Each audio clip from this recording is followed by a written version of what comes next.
श्री परमात्मने नमः।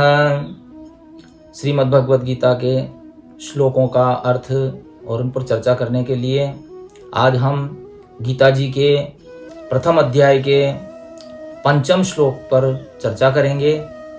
तो गीता जी का प्रथम अध्याय का पंचम श्लोक इस प्रकार है। दृष्टकेतुश्चेकितानः काशीराजश्च वीर्यवान् पुरोजित कुंती भोजश्च शैब्यश्च नरपुंगवः। यानी दृष्टकेतु, चेकितान और काशीराज और पुरुजित और कुंती भोज और शैव्य, इन योद्धाओं को आप देखिए, ऐसा दुर्योधन ने गुरु द्रोणाचार्य जी के पास जाकर कहा। इस श्लोक में ऐसा बताया गया है। महाराज जी राधे राधे। राधे राधे।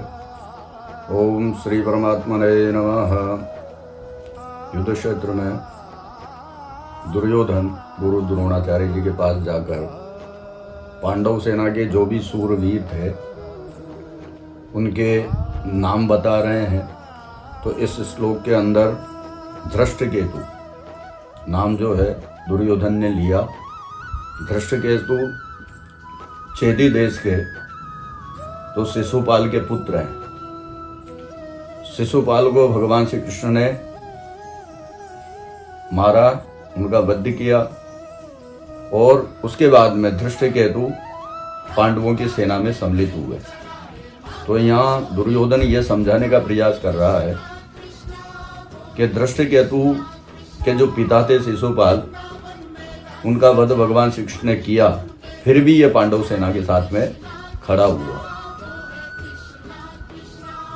चेकितान दूसरा नाम लिया। चेकितान जो यादव वंशीय थे और पूरा यादव वंश कौरवों की सेना के साथ में है, परंतु ये चेकितान जो है पांडवों की सेना के साथ में खड़ा हुआ है और 7 अक्षौहिणी सेना में से एक सेनापति चेकितान थे कि पूरा वंश इनके साथ है और ये चेकितान पांडव सेना के साथ।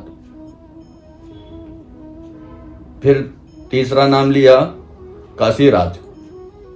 जो काशी के राजा हैं इनका नाम तो वैसे बताया नहीं है,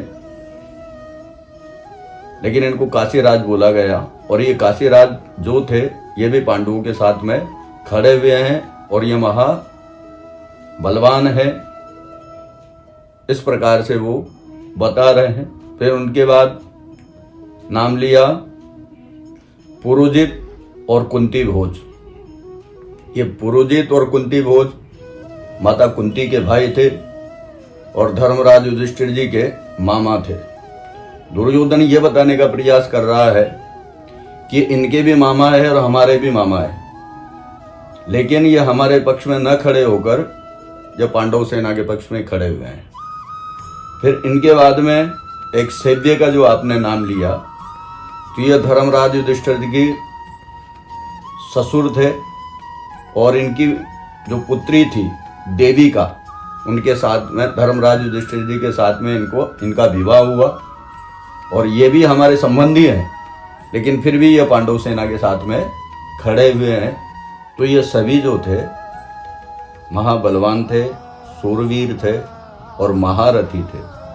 तो इनका बल बता रहे हैं गुरु द्रोणाचार्य जी को कि ये महान बलवान है और आप भी सावधानी पूर्वक इनसे युद्ध कीजिए, नहीं तो हम जो है पराजित हो जाएंगे। इस श्लोक से हमें यह शिक्षा मिलती है कि पहली बात तो हमें किसी से राग द्वेष नहीं करना चाहिए और जहाँ तक हो लड़ाई से और झगड़े से बच के रहें तो अच्छी बात है। परंतु यदि किसी कारणवशात इस प्रकार की स्थिति भी बन जाए तो जो हमारे शत्रु पक्ष हैं उनको कभी कम करके आंकलन नहीं करना चाहिए।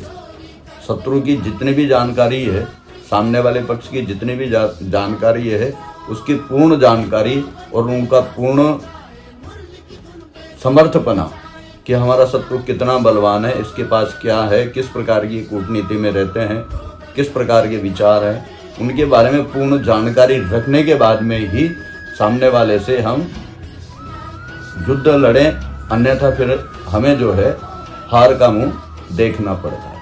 तो इस प्रकार महाराज जी आपने बहुत ही सुंदर तरीके से और बहुत ही विश्लेषणात्मक तरीके से इन श्लोकों का चर्चाएं कर रहे हैं हम। आपने बताया कि इस प्रकार से उन्होंने नाम लिया और हमें इससे ये प्रेरणा मिलती है।